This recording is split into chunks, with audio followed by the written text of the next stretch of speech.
Hi hello வணக்கம். I'm Narmada. நான் இந்த சேனல் ஆரம்பிச்சதே இந்த வீடியோக்கு தான். இதில் எனக்கு என்ன ஆச்சு, அதுக்கு நான் என்ன பண்ணேன், அதையும் உங்ககிட்ட சொல்கிறேன் அப்படின்னு. And it's all about female infanticide and foeticide.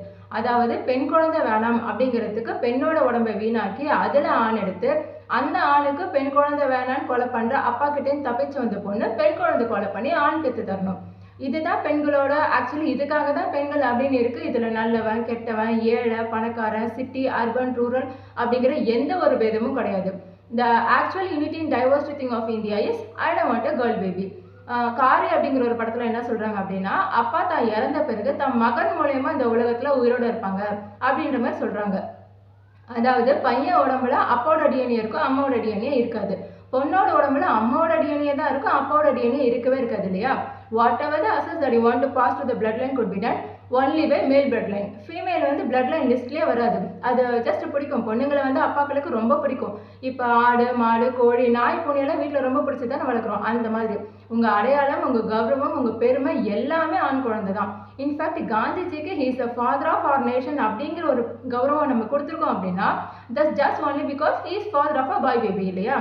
இன்னும் சொல்ல போனால் ஆண் குழந்தை இருந்தால் போதும் அன்ன போஸ்டில் அமெரிக்க அதிபராக கூட ஆயிலாம் போட்டுருக்கு.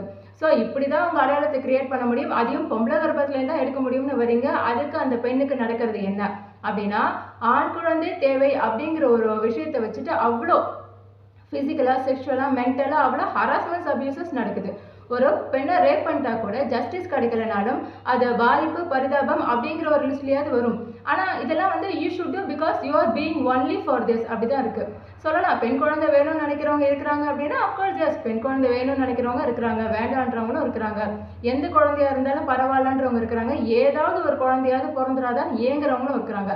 அண்ட் ஒருத்தர் இருக்கான், நீ பொம்பளை பிள்ளை பெற்றுட்டா இது எப்படி நான் ஃபியூச்சரில் செலவு பண்ணி கல்யாணம் பண்ணி கொடுக்க முடியும், அதனால வீட்டிலேருந்து 10 பவுன் நகை எடுத்துருவான்னு பொண்டாட்டியை அடிச்சு துரத்துனவெல்லாம் இருக்கான். இவனெல்லாம் பயாலஜிக்கல் ரீதியாக கூட ஆம்பளைன்னு எடுத்துக்க முடியாது. ஆனால் இவன் கூட வாழலான்னா அந்த பொண்ணோட வாழ்க்கை வீணாயிடும்னு 10 பவுன் நகை செஞ்சு கொடுத்து அமைச்சிருக்கிறாங்க. அதுக்கப்புறம் 2 அபார்ஷன் பண்ணியிருக்கு. இப்போ ஆம்பளை பிள்ளை வேணும்னு கோயிலாக சுற்றிட்டு இருக்கிறாங்க.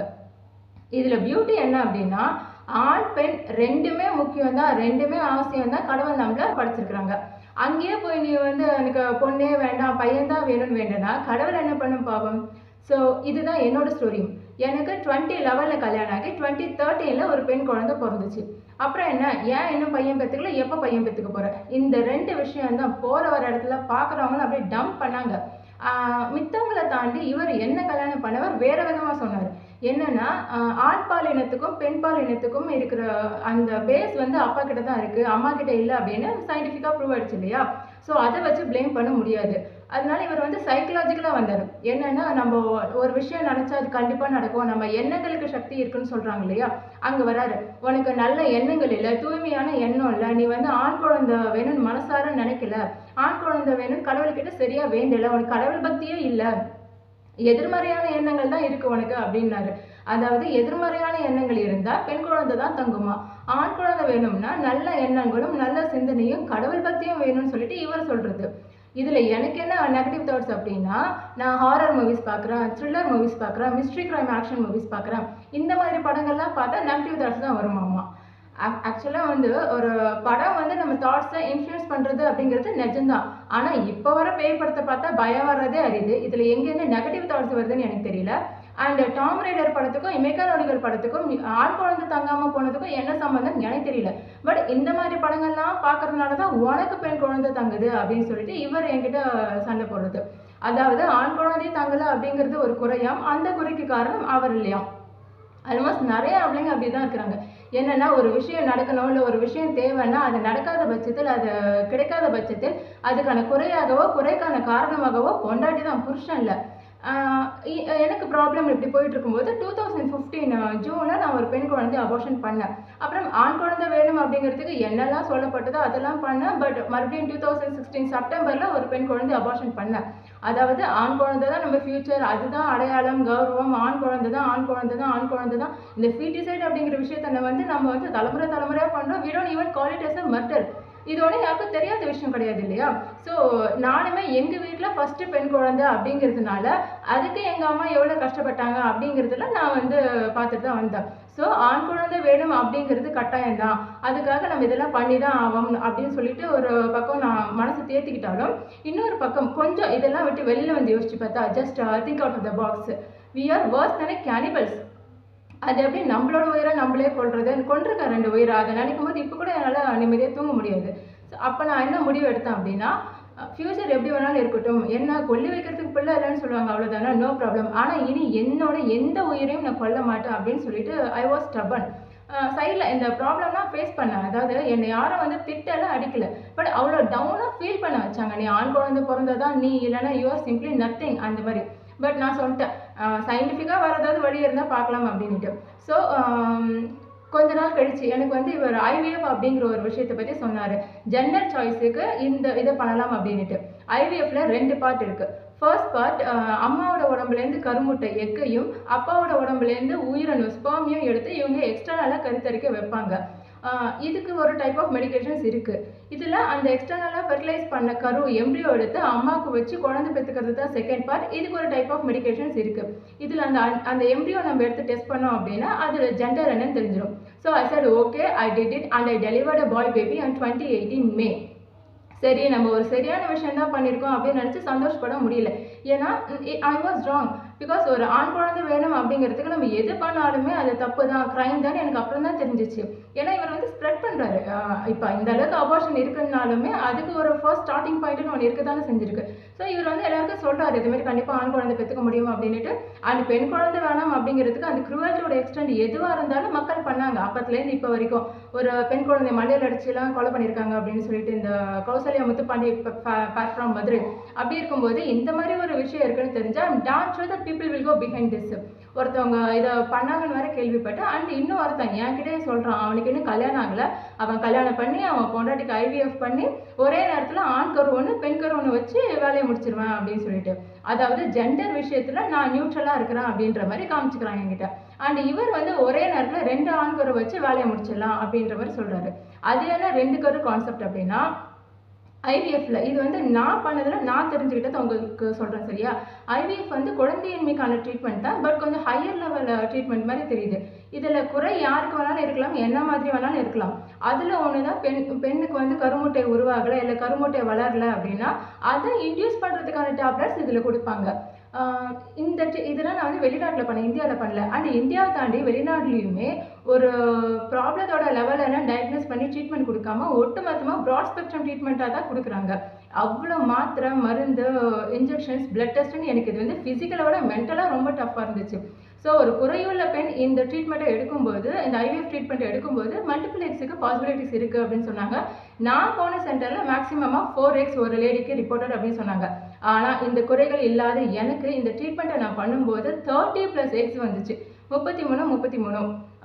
இது வந்து கிட்டத்தட்ட ஒன்றையும் என் கர்ப்பப்பையிலேருந்து சுரண்டி தான் எடுத்தாங்க. Almost it's also in injury called blotting. இந்த முட்டை போடுற கோழியை உள்ளேருந்து எடுக்கிற கதை ஒன்று சொல்லுவாங்கல்ல, அது இதுதான். இந்த 30+ எக்ஸில் வந்து எனக்கு 21 நல்லா முழுமையாக வளர்ச்சி அடைந்த கருமுட்டைகள் அப்படின்னும் அதில் வந்து 15 ஃபெர்டிலைஸ் ஆச்சு. அந்த 15 எம்ப்ரியோஸில் 8 எம்ப்ரியோஸ் நல்ல ஆரோக்கியமான எந்த குறையும் இல்லாத எம்ப்ரியோஸ் அப்படின்னும் அதில் 4 XX குரோமோசோம் கொண்ட பெண் கருக்களும் மீதி 4 XY குரோமோசோம் கொண்ட ஆண் கருக்களும் அதில் ஒன்று எடுத்து வச்சு தான் நான் ஆண் குழந்தை பெற்றுக்கிட்டேன். மீதியை ஃப்ரீஸ் பண்ணி வச்சிருக்கிறாங்க. இது கிட்டத்தட்ட 60 வருஷத்துக்கு ஃப்ரீஸ் பண்ணி வைக்க முடியும் அப்படின்னு சொல்கிறாங்க. ஸோ இதுதான் ஐவிஎஃப்ல மல்டிபிள் பேபிஸ் பாசிபிலிட்டிஸ் இருக்குது. ட்வின்ஸ் கான்செப்ட் வேறு. ட்வின்ஸ் வந்துட்டு ஒரு கரு 2 3 டிவைட் ஆகிறது. ஆனால் இது தனித்தனியாகவே வேறு கருக்களை வைக்க முடியும். ஸோ நம்ம இதுக்கு எத்தனை குழந்தை வேணும் இல்லை என்னென்ன குழந்தை வேணும் அப்படிங்கிறத ஒரே அட்டெம்ப்டில் வச்சு வேலையை முடிச்சிடுங்களாமா. இந்த தனித்தனி ப்ரெக்னென்சி, தனித்தனி டெலிவரி, தனித்தனியாக குழந்தைய வளர்க்குறோம், அதுக்கு மெயின்டைன் பண்ணுறோம், அதுக்கு செலவு, இதெல்லாம் சிங்கிள் அட்டெம்ப்டில் வச்சு முடிச்சிடுறதாமா. இந்த பிஸ்னஸ் டேலாம் பண்ணுவாங்கல்ல, சிங்கிள் இன்வெஸ்ட்மெண்ட்டில் மல்டிபிள் ப்ராஃபிட், அந்த மாதிரி.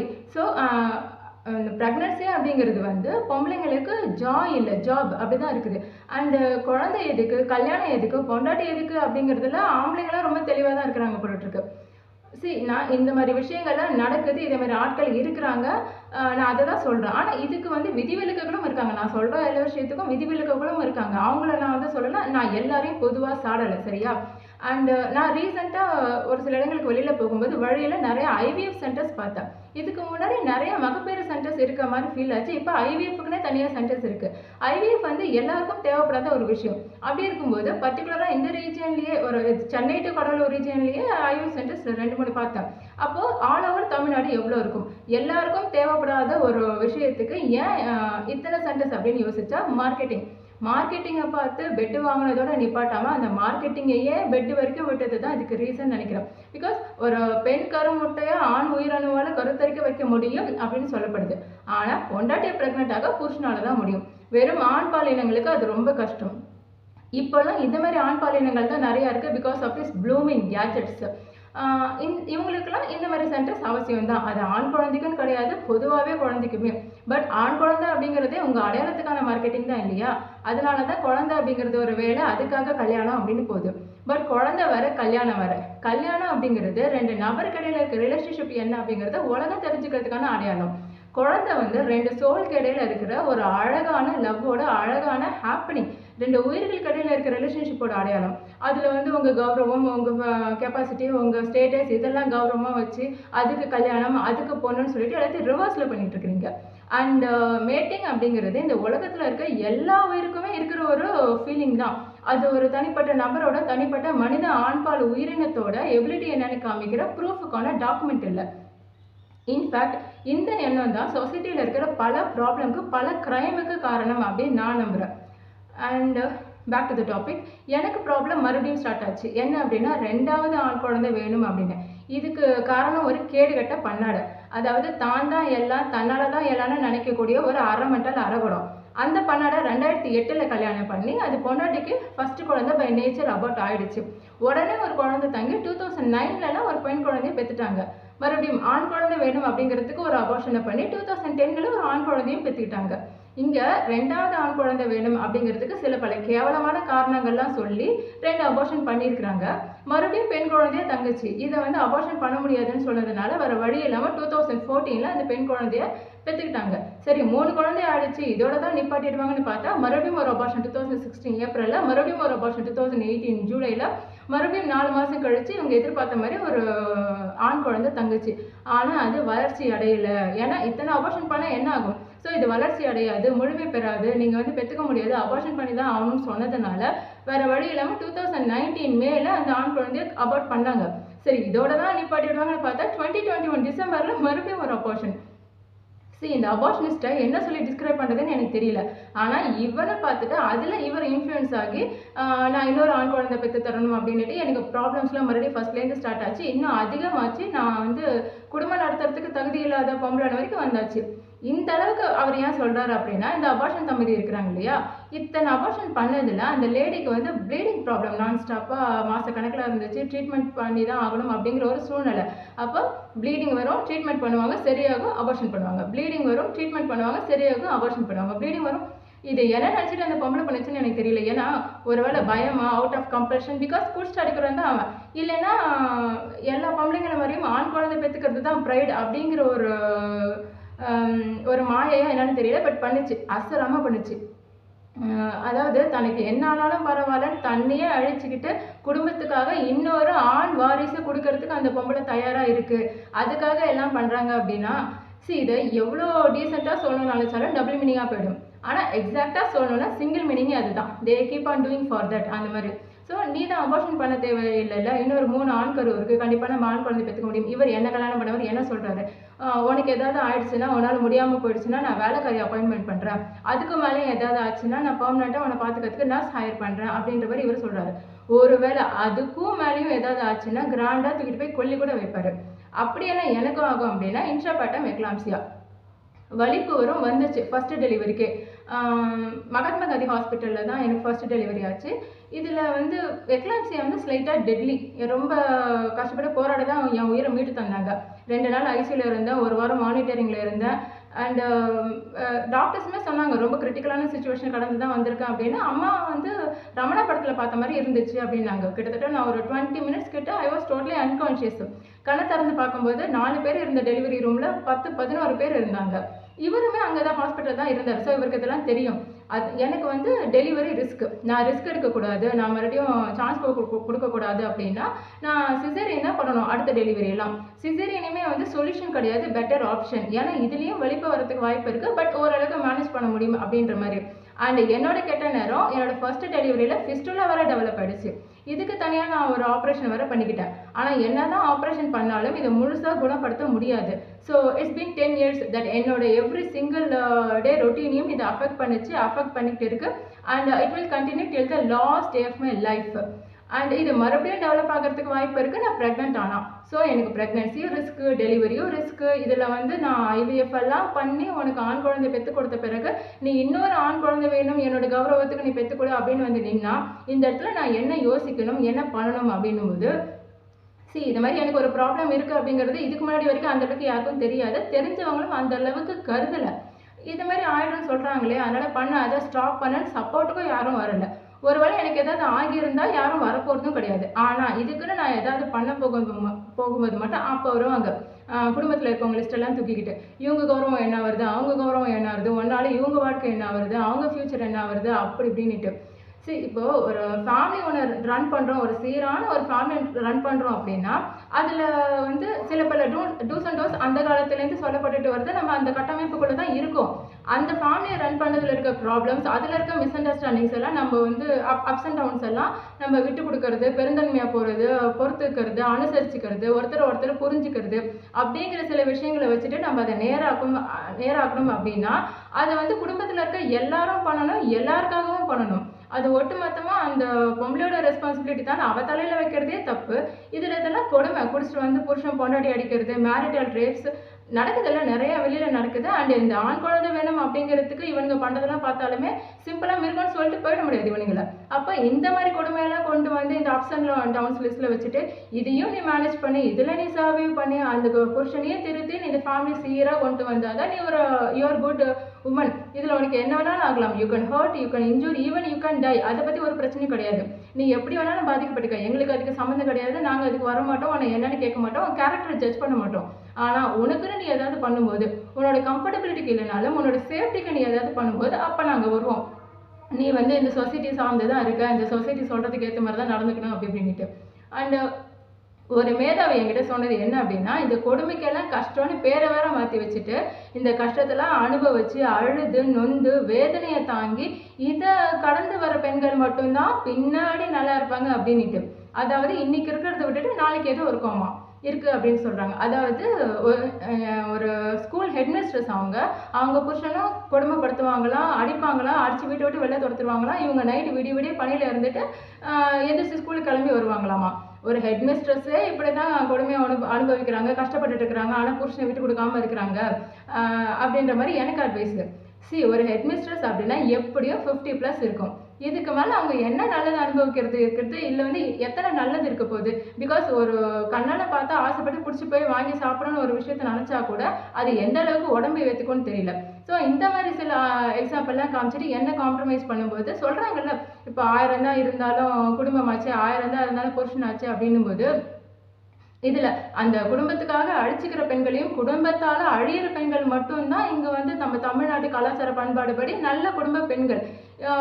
ஒரு நார்மலாக லைஃப் லீட் பண்ணுற பெண், அது வந்து அங்கே பிரச்சனை இருக்கோ இல்லையோ, ஆனால் இவங்க பார்வைக்கு நல்லா தான் இருக்குது, நல்ல வாழ்க்கை தான் வாழ்ந்துட்டுருக்கு அப்படின்னு தோணுனாலே அந்த பெண்ணுக்கிட்ட இருக்க மிஸ்டேக்ஸ் தான் இருக்கும் அப்படின்னு நம்புவாங்க. யாராவது வந்து சொன்னோன்னா உடனே அதையும் நம்பிடுவாங்க. ஸோ இதெல்லாம் யோசிச்சு பார்த்துட்டு I decide at least I have to Britain as a good woman according to this chase. But எங்கே விட்டாங்க, ஏன் அப்படின்னா இந்த 2 ஆண் குழந்தை கான்செப்ட் இருக்கு இல்லையா, அது அந்த அபார்ஷனிஸ்ட் மட்டும் கிடையாது. ஆல்மோஸ்ட் எல்லாருமே 2 ஆண் குழந்தை இருந்தால் நல்லது தானே, 2 ஆண் குழந்தை தான் சரி, 2 ஆண் குழந்தை தான் வேணும். இன்ஃபேக்ட் எல்லாமே ஆண் குழந்தையா வேணும், இவங்களுக்கு பொண்ணே வேண்டாம். எனக்கு 5மே பையன் தான், ஆனால் என் மருமகள்கள்லாம் ஒரு பொண்ணு வச்சிருக்காங்கன்னு ஒரு பொம்பளைக்கு வருத்தம் வேறு. அப்போது பெண் குழந்தை பெற்றுக்கணும்னு ஆசைப்படுறவங்க இருக்காங்க அப்படிங்கிறது என்னை பொறுத்த வரைக்கும் மித்து தான். பிகாஸ் நான் யாரையும் அப்படி பார்க்கறது இல்லை. அண்ட் பாரத போராக இருக்கட்டும் இல்லை பாகுபலியாக இருக்கட்டும், எதுவும் ஏலியன் ஃபைட்டு கிடையாது, எல்லாம் அனந்தமிங்க அடிச்சு விட்டுக்கிட்டது தான். அப்படி இருக்கும்போது இந்த 2 ஆண்கரு கான்செப்ட் எந்த அளவுக்கு சரி அப்படிங்கிற ஒரு கேள்வி, இதை பண்ணலாமா வேணாமா அப்படிங்கிற ஒரு டவுட்டு, ஒரு குழப்பம், இல்லை இதை பண்ணால் எனக்கு எதாவது ஆகிடுமோ அப்படிங்கிற ஒரு பயம், இதை பண்ணி தான் ஆகணும் அப்படிங்கிற ஒரு கம்பல்ஷன் டார்ச்சர்.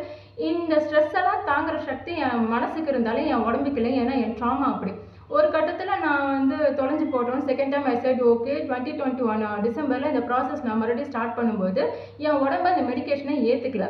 டாக்டர் வந்துட்டு டோசேஜ் இன்க்ரீஸ் பண்ணணும்னு சொன்னப்போ he said okay, but over டோசேஜ்லேயும் எனக்கு ஃபெயிலியர் ஆகிடுச்சு. சரி மனுஷன் போனால் போதுன்னு பாவம் போட்டு மனுச்சு விட்டுவாருன்னு பார்த்தா நீ மறுபடியும் போய் பண்ணு அப்படின்னு சொல்லிட்டு என்ன மறுபடியும் கம்பல்ஷன். இங்கே அது என்னோட நேரமாக இருக்கட்டும், இல்லை என்னோட விதியாக இருக்கட்டும், இல்லை வந்து அவரோட எண்ணமாக இருக்கட்டும், கொஞ்ச நாளைக்கு விட்டு பார்ப்போம், அது போகிற போக்கில் விட்டு பார்ப்போம், நமக்கு என்ன பதில் வருதுன்னு வெயிட் பண்ணுவோம் அப்படின்னு நினச்சேன். அண்ட் சைடில் இந்த 2022 ஜூனில் செகண்ட் டைம் அந்த 2022 செப்டம்பரில் தேர்ட் டைம் இந்த ட்ரீட்மெண்ட்டை நான் பண்ணும்போது ஒர்க் அவுட் ஆகலை.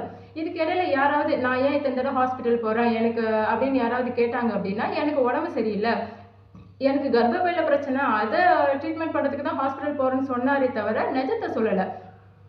அப்போ வந்து தெரியுது உனக்கு இது தப்புன்னு தெரியுது, இதை பண்ணக்கூடாதுன்னு தெரியுது, இது வந்து எனக்கு ஆகாதுன்னு தெரியுது.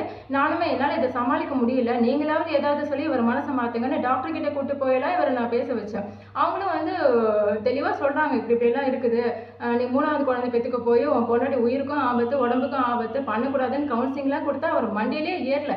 ஏன்னா இந்த அபார்ஷனிஸ்ட் தான் இஷ்டத்துக்கு லிஸ்ட்டு ஏற்றிட்டு போயிட்டே இருக்கிறாங்க.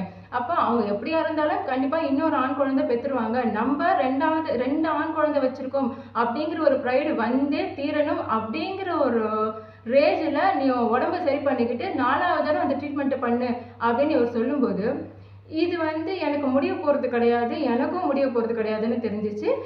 ஐ மீன் என்னோட முடிய போகிறது கிடையாதுன்னு தெரிஞ்சிச்சு. அண்ட் இது 2 பேரோட லைஃப் கிடையாது, ஒருத்தர் லைஃப்பில் நான் டூல் அப்படிங்கிறதும் தெரிஞ்சிச்சு. So I don't want to be tool in someone's life anymore. Divorce பண்ணிட்டேன். அண்ட் இது நான் சரியான சொல்யூஷன் நான் சொல்லலை, இது ப்ரொமோட்டும் நான் பண்ணலை. பட் எனக்கு இது சரின்னு தோணுச்சு. ஏன்னா வந்து எனக்கு என்ன ஆனாலும் பரவாயில்ல, ஐ மீன் உனக்கு என்ன ஆனாலும் பரவாயில்ல, என் வேலையை முடிச்சு கொடுத்துட்டு நீ எதாவது ஆகிட்டு போ அப்படின்னு நினைக்கிறவர் கூட வாழறதுக்கு எனக்கு விருப்பம் இல்லை. ஸோ நான் டிவோர்ஸ் பண்ணேன். இது வந்து என்னோட பர்சனலாக உங்ககிட்ட ஏன் ஷேர் பண்ணுறேன் அப்படின்னா என்னோட பர்சனலாக இருக்கிற வரைக்கும் எனக்கு இது பிரச்சனை கிடையாது. அதில் உங்களோட தலையீடு, இந்த சமுதாயத்தோட தலையீடு இருக்கும்போது தான் எனக்கு அது இஷ்யூ ஆகுது. பிகாஸ் நான் இந்த மாதிரி ஒரு ப்ராப்ளம் வந்து ஃபேஸ் பண்ணிட்டு இருக்கும்போது, இந்த பிரச்சனைலாம் போயிட்டு இருக்கும்போது எங்களால் ஒன்றும் பண்ண முடியாதுன்னு ஓப்பனாக சொல்லிட்டாங்க. எங்களால் என்ன பண்ண முடியும், நாங்கள் வருத்தம் தான் பட்டுக்க முடியும், நாங்கள் ஓரமாக நின்று வருத்தப்படுக்கிறோன்னு சும்மா வேடிக்கை பார்த்தது என்னோட ஃபேமிலி. பிறந்த சைடு அவமானமா இல்லை இப்படி ஒருத்தன் என்னை கஷ்டப்படுத்துகிறான், என்னை ஒருத்தன் வந்து ஆபத்தாக இருக்கான் அப்படின்னும் போது அவனை நான் விட்டுட்டு வந்து இவங்களுக்கு அவமானமா. பிகாஸ் அவங்க என்ன சொல்லுவாங்க, இவங்க என்ன சொல்லுவாங்க, எங்க சொந்தக்காரங்களாம் வந்து கேட்டா என்ன பண்றது அப்படின்னுட்டு இதை சொல்லிதான் எனக்கு கல்யாணமே பண்ணி வச்சாங்க. இன்னமும் அதையே சொல்லி உருட்டிட்டு இருக்கிறாங்க. அண்ட் இந்த பதில் அப்படின்னு வரும்போது அது என்னோட பேரண்ட்ஸாக இருக்கட்டும், இல்லை பொதுவாகவே பெண்களோட பேரண்ட்ஸ், பாதிக்கப்பட்ட பெண்களோட பேரண்ட்ஸ் யாராக இருக்கட்டும், அந்த பாதிப்புன்னு வந்துச்சுன்னா விதி நான் இதுக்கு நடக்கும்னு எதிர்பார்க்கல, இப்படி ஆகும்னு நினைக்கல, அவள் கொடுத்து வச்சது அவ்வளோதான் அப்படின்ற மாதிரி ஒரு பதில் இருக்குது. அதுக்கு பதில் இருக்குது அவங்ககிட்ட. ஆனால் டிவோர்ஸ் பண்ணிட்டு வந்துட்டா மட்டும்தான் இவங்களுக்கு பதில் இல்லை. அண்ட் இவங்க வந்து பயப்படுறதும் சரிதான். ஏன்னா what ever the problem maybe even though she is a victim, அங்கே வந்து அக்யூஸ் பண்ணப்படுறதும் ப்ளேம் பண்ணப்படுறதும் அந்த பொம்பளை தான். அந்த குற்றத்தை பண்ணுறவங்க, குற்றத்துக்கு காரணமாக இருக்கிறவங்களாம் நல்லா தான் இருக்கிறாங்க, நல்லவனுங்கன்னு வேற இருக்கிறாங்க. ஏன்னா வந்து டிவோர்ஸ் இதோட ஃபியூச்சர் காம்ப்ளிகேஷன்ஸ் நான் ஃபேஸ் பண்ணணும், ஐ நோ இட். இந்த வீடியோக்கு நான் ப்ராப்ளம் ஃபேஸ் பண்ணணும், அதுவும் தெரியும். பட் அதை தாண்டி இந்த டிவோர்ஸ்னால இந்த சொசைட்டி எனக்கு கொடுக்குற இம்பாக்டை நான் ஃபேஸ் பண்ணிட்டு தான் இருக்கேன். பட் இது என்னோட பர்சனல். ஆனால் ஃபீமேல் ஃபிடிசைட் அப்படிங்கிறது வந்து சோஷியல் இஷ்யூ. என்னதான் வந்து எல்லாரும் பண்ணுறதுனால தப்பு இல்லை அப்படின்னு சொன்னாலுமே இத்தனை அபார்ஷனா, இந்த அபார்ஷன் பண்ண இத்தனை அபார்ஷன் பண்ண அந்த அபார்ஷனிஸ்ட்டு அதுக்கான ஒரு வருத்தமோ அதுக்கான ஒரு எம்பாரஸ்மெண்ட்டோ ஒரு கில்ட்டியோ எதுவுமே அவங்ககிட்ட கிடையாது. சுற்றி இருக்கிறவங்களும் அதுக்கான இம்பாக்டை அவங்ககிட்ட ஏற்படுத்தல. Moreover he feels himself as the highest of the family even to the whole village. அப்போ what ever happen however it is ன்னு ஒரு பொம்பளை கேள்விக்கு அட்வைஸ் பண்ணுற நீங்கள் how dare you, how could you ஏன் வந்து ஒரு ஆம்பளை பற்றி கேள்வி கேட்கறது கிடையாது? ஏன்னா கூட்டத்தோட கூட்டமாக பொம்பளைக்கு அட்வைஸ் பண்ணுறது ஈஸி, தனிப்பட்ட முறையில் ஒரு ஆம்பளை கேள்வி கேட்கறது முடியாது இல்லையா? ஸோ சொந்தம் சமூகம் இப்படி தான் இருக்குது. சரி சட்டம்னு ஒன்று இருக்குன்னு சொல்கிறாங்களே, நம்ம சட்டத்துக்கிட்ட போவோம் அப்படின்னா ப்ரூஃப் என்னன்னு கேட்குது. என்கிட்ட இவ்வளோ விஷயங்கள் நடந்தது உண்மை, அதனால நான் பாதிக்கப்பட்டது உண்மை. என்னை தாண்டி அந்த அபார்ஷனோட ஒய்ஃபுக்கு வந்து பாதிப்பு ஜாஸ்தி தான், நான் இல்லைன்னு சொல்லலை. ஆனால் இதுக்கெல்லாம் என்கிட்ட ப்ரூஃப் கிடையாது. எந்த தேதியில் பண்ணாங்க, யார்கிட்ட போய் ஸ்கேன் பார்த்து தெரிஞ்சுக்கிட்டாங்க, எந்த டாக்டர் அபார்ஷன் பண்ணாங்க அப்படிங்கிற டீட்டெயில்ஸ்லாம் இல்லை என்கிட்ட. அப்போ ஒன்றும் பண்ண முடியாது அப்படின்றாங்க. ஏன்னா ஒரு பெரிய பெரிய கேஸுக்கு ப்ரூஃப் இருந்தாலுமே ஈஸியாக கலைச்சிருவாங்களாமா, இதெல்லாம் சின்ன கேஸ் அப்படின்றாங்க. அது என்னோட கேஸாக இருக்கட்டும், இல்லை அந்த அபார்ஷனிஸ்டோட கேஸாக இருக்கட்டும், அந்த அளவுக்கு இம்பார்ட்டன்ஸ் கொடுக்க மாட்டாங்கன்னு சொல்கிறாங்க. அஃப்கோர்ஸ் இம்பார்ட்டன்ஸ் கொடுக்கல, என்னமோ பாட்டு வள சொல்றது காக்கா தூக்கிட்டு பண்ண கதையை கேட்குற மாதிரி கேட்டு தலையாடிட்டு போயிட்டே இருக்கிறாங்க. அண்ட் என்னையுமே ஒன்றும் பண்ணக்கூடாதுன்னு சொல்கிறாங்க. ஏன்னா ப்ரூஃப் இல்லாமல் நான் அவன் பேரை சொன்னாலுமே அவங்க ஈஸியாக வந்து இல்லைன்னு சொல்லிட்டு போயிடுவாங்க, அப்படியெல்லாம் ஒன்று நடக்கவே இல்லைன்னுடுவாங்க. அண்ட் நான் என் மேலேயே நான் அவதூறு கிரியேட் பண்ணுறதுக்காக நான் வந்து போய் சொல்கிறேன் அப்படின்னு எனக்கு தான் பேக் ஃபயர் ஆகும் அப்படின்னு என்னை தான் ஸ்டாப் பண்ணுறாங்களே தவிர்த்து, அப்போ என்ன நடக்குதுன்னா தப்பே பண்ணியிருந்தாலும் குற்றமாகவே இருந்திருந்தாலும் ஒன்றும் பண்ண முடியாது அவனா அப்படின்னு சொல்கிறது ஒரு சட்டத்தோட குறையா, இல்லை நான் இது வந்து எப்படி மேற்கொண்டு சரியாக ப்ரொசீட் பண்ணணும் அப்படின்னு கைட் பண்ணாத லாயர்ஸோட குறையான்னு எனக்கு தெரியல. பிகாஸ் இந்த ஒரு ஓட்டை வாங்கிக்கிட்டு ரோடு போடுறது சேவையா என்னன்னு எனக்கு தெரியாது. ஆனால் ஒரு உயிரும் அந்த உயிர் இருக்கிற உடலும் அதுக்கு பாதிப்புன்னு வரும்போது அந்த பாதிப்புலேருந்து மீட்டெடுக்கிற டாக்டர்ஸ், அந்த பாதிப்பு வராமல் பாதுகாக்கிற போலீஸ், அந்த பாதிப்பு வந்துச்சுன்னா அதுக்கு நியாயம் வாங்கி தர வக்கீல், ஜட்ஜு, இவங்களது தான் வேலையும் சேவையும் சேர்ந்தது. இவங்க வந்து என்கிட்ட சொல்கிறாங்க I should not be responsible அப்படின்ட்டு. ஒரு குற்றத்துக்கான தண்டனை வாங்கி தர அதிகாரம் வேணா சட்டத்துக்கிட்ட இருக்கலாம், அதுக்கான பொறுப்பும் கடமையும் பொதுமக்கள் கிட்ட இருக்குது. அந்த பொதுமக்களோட கலந்த அவங்களுக்கு அந்த மூணுமே இருக்கு. ஆனால் என்கிட்ட வந்து என்ன சொல்றாங்க அப்படின்னா, மற்றவங்க விஷயத்துல நீ தலையிடாத, யார் என்ன பண்ணா உனக்கு என்ன, அவங்க ஏதாவது பண்ணிட்டு போறாங்க, உனக்கு இதுல சம்மந்தம் கிடையாது, நீ வந்து அவங்க விஷயத்துல தலையிடாத, உன் வேலையை பாரு, சமூகத்துல என்ன நடக்குது நீ பார்க்காத, சமூகத்தை திருத்தறது உன் வேலை இல்லை அப்படின்னா ஓகே, நோ ப்ராப்ளம், நான் தலையிடல. பட் நான் மட்டும் எங்க சமூகத்துக்கு ஏற்ற மாதிரி நடந்துக்கணும்? சீரியஸ்லி இது செம போங்கு. அண்ட் குற்றங்கள் கலைய அப்படிங்கிறது இவங்க வேலையா, இல்லை சம்பளம் வாங்குறது இவங்க வேலையான்னு எனக்கு தெரியல. ஒருவேளை இதெல்லாம் குற்றமாவே தெரியல போல இருக்கு. பொட்டச்சிங்க உடம்பும் உயிர்தான் அப்படிங்கிற ஏழனா நினைக்கிறேன். In case if it's so then it's okay, you don't need to be responsible for that, you don't need to be responsible for us. But என்னோட பாதுகாப்புக்கும் என்னோட பாதிப்புக்கும் வராத இந்த சட்டம், சமூகம், சொந்தம், என்னோட எண்ணங்களுக்கும் என்னோட செயல்களுக்கும் மட்டும் ஏன் வருது? நான் என்ன பண்ணணும், என்ன பண்ணக்கூடாது, என்ன படிக்கணும், இதில் எதுக்கு ஆசைப்படணும், என்ன பேசணும், யாரை கல்யாணம் பண்ணணும், எப்போ கல்யாணம் பண்ணணும், நான் ஒருத்த கூட இருக்கணுமா வேணாமா அப்படிங்கிற என்னோட முடிவுகளுக்கு மட்டும் உங்களுக்கு என்ன சம்மந்தம் இருக்குன்னு நீங்கள் வருவீங்க. நீங்கள் என்ன சொல்லுவீங்க, நீங்கள் சொல்லுங்க, நான் தெரிஞ்சுக்கிறேன். அதுக்கு தான் இந்த வீடியோ. ஏன்னா எல்லாத்துக்குமே என்ன சொல்லுவாங்கன்னு தெரியாமலே எல்லாத்தையும் பண்ணிட்டு போகிறதுல எனக்கு உடன்பாடு இல்லை. And to our boy babies, ஒரு ஆண் குழந்தை வேணும் அப்படிங்கிறதுக்கு பெண் குழந்தைய கொலை பண்ணுறவங்க, பெண் குழந்தை வேணும் அப்படிங்கிறதுக்காக ஆணை கொலை பண்ணுறது இல்லை. அப்போ பெண் இல்லைனாலும் பரவாயில்ல, ஆண் குழந்தை கண்டிப்பாக வேணும் அப்படிங்கிறதுக்கு அதுக்கான இம்பார்ட்டன்ஸ் கொடுக்கறதுக்கு அந்த ரீசன்ஸ். நான் வந்து பெண் குழந்தை காப்பாற்றணும், போற்றணும், பேணணும், அவங்க சமுதாயத்துக்கு முக்கியம் அப்படி இப்படிலாம் நான் சொல்ல வரல. நீங்கள் பண்ணுறதா பண்ணுங்க. பட் அந்த இம்பார்ட்டன்ஸ் கொடுக்கறதுக்கான ரீசன்ஸ் வந்து அப்பா அம்மா என்ன வேணாலும் சொல்லிட்டு போடும். பட் பாய் பேபிஸ், ஆண் வாரிசு நீங்க சொல்லுங்க, ஓகேவா?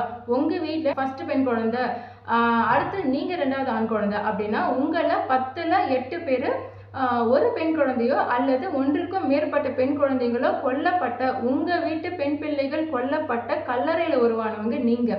அமானுஷம் அப்படிங்கிறது ஒன்று நிஜம் அப்படின்னா அதை நீங்க நம்புறீங்கன்னா ரியல் டைம் அமானுஷமே நீங்க தான். உங்களுக்காக பலி கொடுக்கப்பட்ட பெண்கள் உங்க கூட தான் இருக்கிறாங்க. ஸோ நீங்க சொல்லுங்க, இத்தனை உயிர்கள் போனாலும் பரவாயில்ல, அதுக்கு நான் வர்த்து தான் அப்படின்னு நீங்க என்ன சொல்லுவீங்க? அந்த ஒரு ஆண் இல்லாத இடத்துல அந்த இடத்த பெண் வந்து நிறைவு செய்யறா. அதே மாதிரி தான் பெண் இல்லாத இடத்த ஆண் நிறைவு செய்யறாங்க, இல்லைன்னு சொல்ல முடியாது, ஒத்துக்கணும். பட் ஒரு விஷயம், நீங்க இல்லைன்னா அது வந்து கண்டிப்பா பெண்களால முடியாது. You should be ideal for woman அப்படிங்கிறதுக்கு உங்ககிட்ட என்ன இருக்கு? நாங்க சட்டம் இல்லாம வெளியில போவோம், நினைச்ச இடத்துல ஜிப்பை ஊற்றி யூரின் போவோம் அப்படிங்கிற கதெல்லாம் எங்களுக்கு தெரியும், ஓகேவா? ஒரு தகுதியான விஷயம். என்ன நினச்சிட்டு என்ன அடையாளத்தை நீங்கள் காப்பாற்றணும்னு உங்கள் வீட்டில் அவங்க பெற்றெடுத்தாங்க, அந்த அடையாளத்தை நீங்கள் இன்னும் என்ன மேன்மைப்படுத்துனீங்க? இல்லை நீங்கள் உங்களோட வாரிசுக்கு நீங்கள் வந்து பாஸ் பண்ணுறதுக்கு உங்ககிட்ட இருக்கிற ஒரு பெருமையான கௌரவமான விஷயம் என்ன அப்படின்றது.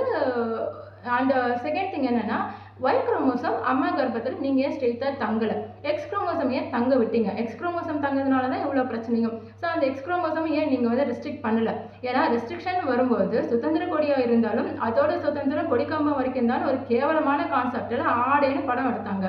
அதாவது whatever she may be, whatever she can be, still she has some restrictions அந்த மாதிரி. அப்போ ரெஸ்ட்ரிக்ட் பண்ணதை பண்ணிட்டு போங்க, ஆனால் அந்த ரெஸ்ட்ரிக்ஷனை இங்கேயும் பண்ணலை. why didn't you? ஆம்பளைங்க என்ன வேணாலும் பண்ண முடியும், ஆம்பளைங்களால நாங்கள் என்ன வேணாலும் பண்ணுவோம் அப்படின்னா why can't you? அண்ட் கேட்கலாம், இது என்ன பைத்தியக்காரத்தனமான கேள்வியாக இருக்குது, இது இயற்கை, இதை நம்ம என்ன பண்ண முடியும் இதில் அப்படின்னு சொன்னீங்கன்னா, இந்த இயற்கை காரணம் காமிச்சு தானே நீங்கள் என்னென்ன சொல்கிறீங்க, நீங்கள் என்னென்ன பண்ணுறீங்க, எங்ககிட்ட என்னென்ன எதிர்பார்க்குறீங்கன்னு யோசிச்சு பாருங்கள். நான் கேட்குற கேள்வி கரெக்டு தான். பிகாஸ் இயற்கையை வந்து எங்களை வீக்கர் செக்ஸாக தான் படைச்சிருக்கு. சில விஷயங்களில் சில நேரங்களில் சில காரணங்களால் எங்களால் பண்ண முடியாது தான். எங்களால் பண்ண முடியலங்கிற விஷயத்த நாங்கள் பணம் விட்டுட்டு போகிறோம், அது வேற. பட் இதை காரணம் காமிச்சு உங்களோட தேவையை தாண்டி, உங்கள் பயன்பாட்டுக்கு தாண்டி, உங்கள் நினப்புக்கு நீங்கள் எங்களால் என்ன முடியணும் முடியக்கூடாதுன்னு ஒரு லிஸ்ட்டு வச்சுட்டு டாமினேட் பண்ணிட்டு தான் இருக்கிறீங்க. அந்த டாமினேஷன் அங்கேயும் பண்ண முடியல. ஸோ உங்கள் தகுதி என்ன, ஒரு ஒர்த்ஃபுல் திங் உங்ககிட்ட என்ன இருக்குது, நீங்கள் ஏன் அம்மா கர்ப்பத்தில் ஸ்ட்ரெயிட்டாக தங்கலை, உங்களுக்காக ஏன் கொலைகள் பண்ணப்படுது, இதுக்கான ரீசன்ஸ், இதுக்கான எக்ஸ்பிளனேஷன்ஸ் ஆர் ஆன்சர்ஸ் எதுவாக இருந்தாலும் வரவேற்கப்படுகிறது. நீங்கள் சொல்கிற இந்த விஷயம் நாளைக்கு ஆண் குழந்தை வேணும் அப்படிங்கிறதுக்கு நீங்கள் கண்டிப்பாக உங்களால் சேட்டை நீங்கள் செய்ய தான் போகிறீங்க. அதுக்கு உங்களை தேடி உங்ககிட்ட வர பெண் எதுவாக இருந்தாலும் சரி நான் உனக்கு ஆண் குழந்தை பெற்று தரேன் அப்படின்றதுக்கு கன்வின்சிங்காக இருக்கணும். And that's it. பாய்.